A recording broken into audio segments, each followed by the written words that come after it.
ওকে তাহলে যেতে দিও না বাঘিরা, ওকে তুমি এখানেই থাকতে দাও। তুমি বুঝতে পারছো না, ওর এখন মহা বিপদ। আমি জানি, ও আমাকে বলেছে একটা বাঘ ওকে মেরে ফেলতে চায়। যে সে বাঘ নয়, একেবারে শের খান। শের খান ওকে মারতে চায়? ও, কিন্তু ওকে মানুষের গ্রামে পাঠালে ওর সরলতা শেষ হয়ে যাবে, ওকে মানুষ বানিয়ে ছাড়বে। ওকে আবার নেকড়েদের দলে পাঠিয়ে দেওয়া উচিত। ওদের দলনেতা আকিলাই ওকে রক্ষা করবে। আকিলা আর বেঁচে নেই। কি?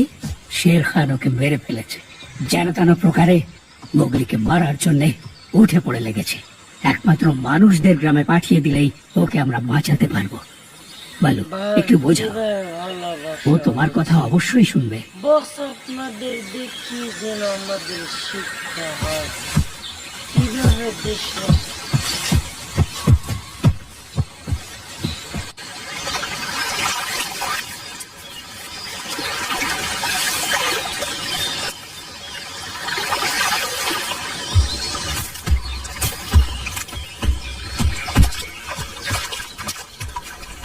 ভালোবাসা উচিত। কি ব্যাপার? আজ তো তুই একেবারে ফাটাফাটি করে দিয়েছিস রে। কিন্তু বাঘিরা তো খুশি হয়নি। না, ওর সাথে কথা বললাম, ও খুব প্রশংসা করছিল। সত্যি? আমরা দুজনেই করেছিলাম। হ্যাঁ, আমি কাউকে হাতির পালের এত কাছে চলে যেতে দেখিনি কখনো। ভালোবাসা উচিত। আপনাদের দেখি যেন আমাদের শিক্ষা হয়। মন দিয়ে শোন বাবু, আমি তোকে একটা কথা বলতে চাই। হ্যাঁ, বলো না, কি বলবে?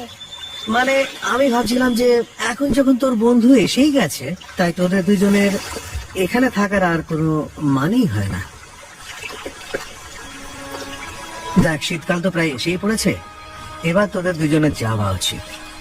আমি তোমাদের সঙ্গে এখানে থাকতে চাই। ভালোবাসা উচিত। আমরা তো বন্ধু, তাই না? জন্য দোয়া হ্যাঁ? রইল।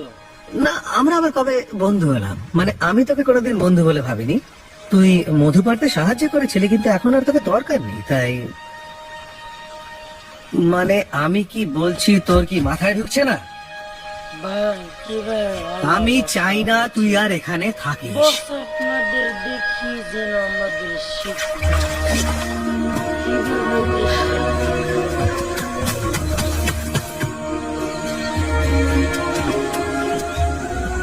আমি বলে দিয়েছি, বলতে আমার মুখটা ফেটে যাচ্ছিল। তা আমি জানি।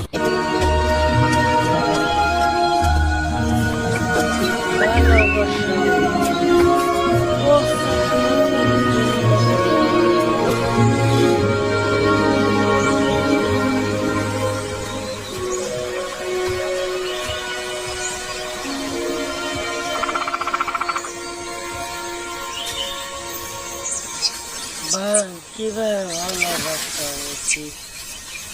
আপনাদের দেখি যেন আমাদের শিক্ষা হয়, কিভাবে দেশে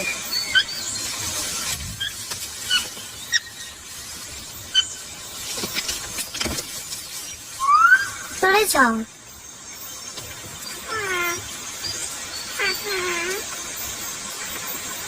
যাও না এখান থেকে। ভালোবাসা উচিত। থামবে তুমি? আপনাদের জন্য দোয়া রইল।